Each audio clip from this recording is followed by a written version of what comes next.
Hello and welcome to my channel doctor Navneet homeopathic clinic Mohali. आज का मेरा टॉपिक है headache. Headache is of many types and one type is migraine headache. आज मैं migraine को discuss करूँ कि what is migraine and what are its causes, इसके symptom and then the treatment.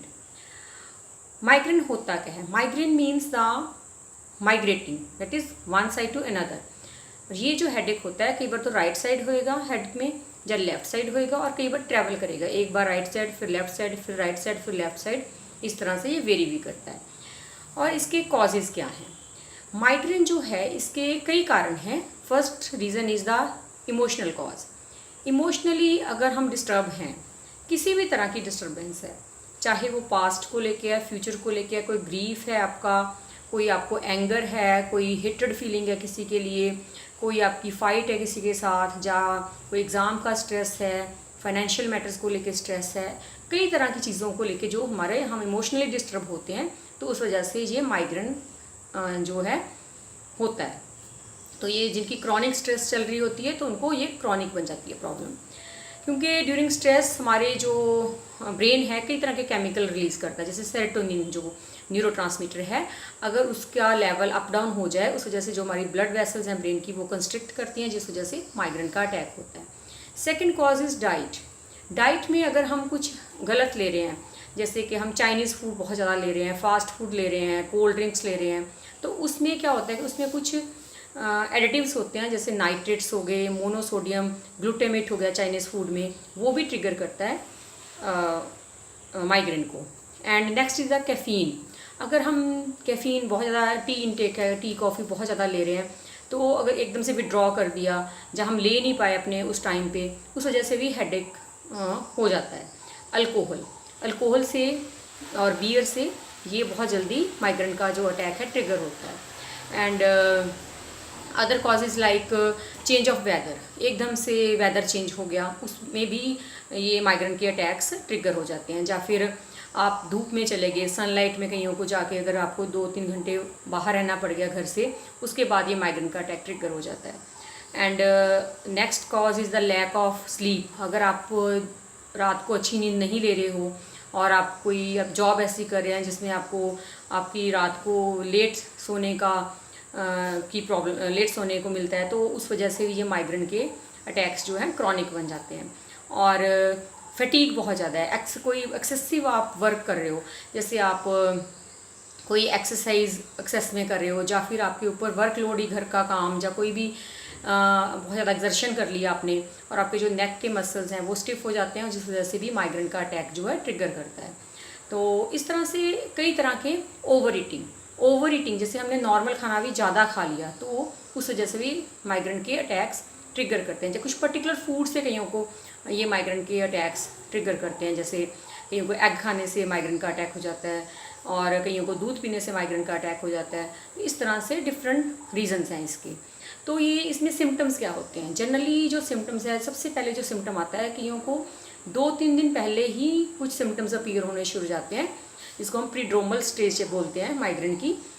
उसमें क्या होता है कि पेशेंट को अनईजी लगेगा, नींद नहीं आएगी प्रॉपर, यूरिन बार बार जाएगा, उसकी स्लीप प्रॉपर नहीं होएगी, और उसमें क्या होएगा कि पेशेंट को सेंसिटिविटी बढ़ जाती है लाइट के लिए, नॉइज़ के लिए, उसको जो थोड़ी आवाज़ भी ज़्यादा लगेगी, और नमनेस वगैरह फील होएगी हाथों में, पैरों में। ये 2-3 दिन पहले सिम्टम्स आने शुरू हो जाते हैं। भूख ज़्यादा होनी शुरू हो जाएगी, जब कम हो जाएगी। अलग अलग पेशेंट के अलग अलग सिम्टम्स हैं। और जो सेकेंड स्टेज है जैसे ऑरा, ये कईयों को अपीयर होता है, कईयों को विदाउट ऑरा भी हेडेक माइग्रेन का अटैक हो जाता है। उसमें क्या होता है कि आपको जैसे आंखों के आगे स्टार्स नज़र आना, जिग जैग विजन्स नज़र आना, और फेस के किसी पार्ट में नमनेस होना, टिंगलिंग होना, हाथों पैरों में नमनेस होना, इस तरह के सिम्टम अपीयर होंगे 2-3 घंटे पहले। उसके बाद माइग्रेन का अटैक हो जाएगा, हेडेक अपीयर हो जाएगा, और उसमें क्या होगा, बहुत सीवियर पेन होएगा, कई तरह अलग अलग पेशेंट अलग अलग तरह के पेन कंप्लेंट करते हैं। थ्रोम्बिंग टाइप है, टस हो रही है, हथौड़े की तरह से लग रहा है सिर में हथौड़े बज रहे हैं, और बहुत सीवियर पेन होता है जो कि टॉलरेट नहीं होता पेशेंट से। कई बार उनको वॉमिटिंग भी आती है, नोजिया होता है, कईयों को वॉमिटिंग भी आ जाती है, और सेंसिटिविटी बहुत ज़्यादा बढ़ जाती है किसी फूड की स्मेल से। जैसे कि परफ्यूम की स्मेल ना भी टॉलरेट नहीं कर सकते, लाइट टॉलरेट नहीं कर सकते, और आंखें बंद रहेंगी, डलनेस, डिजीनेस हो जाएगी। और ये जो स्टेज है डिपेंड करती है पर्सन टू पर्सन। कईयों को 4 घंटे से लेके ये 72 आवर्स तक ये इसका पीरियड्स होता है, डिपेंड करता है पेशेंट टू पेशेंट। किसी को 1 घंटे में अटैक, 1 दिन में अटैक ये ठीक हो जाता है, कहीं को 3 दिन भी लगातार चलता रहता है ये माइग्रेन का अटैक। जो उसके बाद लास्ट स्टेज आती है पोस्ट्रोमल स्टेज जिसको हम बोलते हैं, उसमें क्या होगी, वीकनेस होगी, फटीग फील होगी, पेशेंट को ऐसे लगेगा कि इससे पता नहीं कितनी बॉडी एग्जॉस्ट हो चुकी है, 2-3 दिन वो ऐसे डल रहेगा और किसी काम करने में उसका मन नहीं लगेगा। तो ये तो है इसके symptoms. Then next is the treatment part. So सबसे पहले तो हमने जो ट्रिगरिंग फैक्टर है उसके ऊपर ध्यान देना है कि हमें जो माइग्रेन का अटैक हो रहा है तो हमारे माइग्रेन के अटैक का रीज़न क्या है।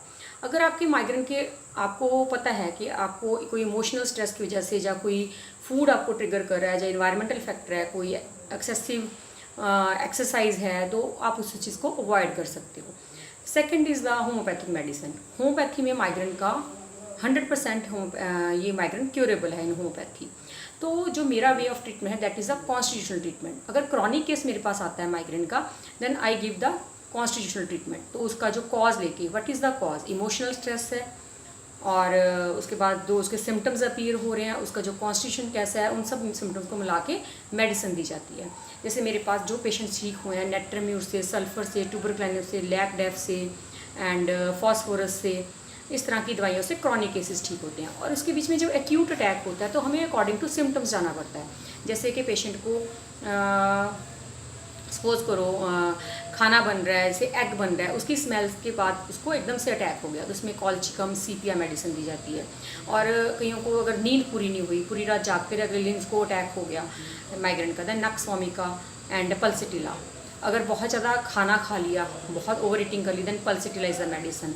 एंड कईयों को धूप में जाने के बाद अटैक शुरू हो जाता है, ये उसमें जलसीमियम, ग्लोनाइन, अकॉर्डिंग टू सारे सिम्टम्स मैच करके मेडिसिन दी जाती है। और कई बार सिम्टम्स लेके, जैसे कईयों को वॉमिटिंग बहुत ज़्यादा है, जलन बहुत ज़्यादा हो रही है पेट में, उसमें आयरस बहुत अच्छा काम करती है। और हम साइड लेके भी देते हैं, जैसे राइट साइड है, लेफ्ट साइड है, उसमें अकॉर्डिंगली जो मेडिसिन है।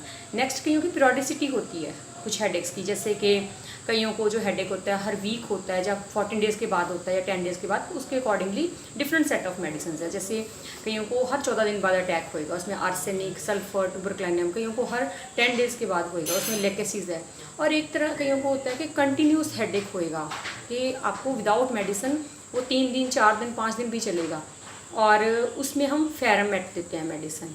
कंटिन्यूस 2-3 दिन, 4 दिन हेडेक चल रहा है विदाउट एनी रेमिशन, एनी काम फेस, तो उसको हम फेरामेट देते हैं। और कईयों को ये माइग्रेन है कि कई महीनों से है, कई वीक हो गए, 6 वीक हो गए, 2 महीने हो गए, कोई ऐसा टाइम होता है कि थोड़ा बहुत रिलीफ मिल गया, तो उसमें टेरेबिंथिनम एक मेडिसिन है जो बहुत अच्छा काम करती है। तो इस तरह से according to symptoms, according to the cause, जैसे फीमेल में जैसे मैंने बताया कि बहुत कॉमन है, उसमें क्यों कॉमन है फीमेल में, क्योंकि ईस्ट्रोजन लेवल जो है ड्यू टू इमोशनल स्ट्रेस वो अप डाउन जाता रहता है। अगर आपका ईस्ट्रोजन लेवल डाउन है ड्यूरिंग मेंसेस, ड्यूरिंग मेनोपॉज, तो ये हेडेक के, माइग्रेन के जो अटैक्स हैं बहुत ज़्यादा शुरू हो जाते हैं। तो इस तरह से अकॉर्डिंग टू दैट मेडिसिन दी जाती है। बाकी स्ट्रेस मैनेजमेंट है, आपको कुछ योगा एक्सरसाइज करनी चाहिए, आपको वॉक करनी चाहिए ओपन एयर में, ताकि आपकी जो स्ट्रेस है डेली लाइफ की वो न्यूट्रलाइज होती है। तो इस तरह से इसका होम्योपैथी में और इसका जो जनरल वे ऑफ ट्रीटमेंट है। तो आई होप आपको जो माइग्रेन, किसी को अगर माइग्रेन की प्रॉब्लम है उनको कुछ इन्फॉर्मेशन मिली होगी अपने डिजीज़ के बारे में और उसका होम्योपैथी में क्या इलाज है। But it is 100% curable in homeopathy.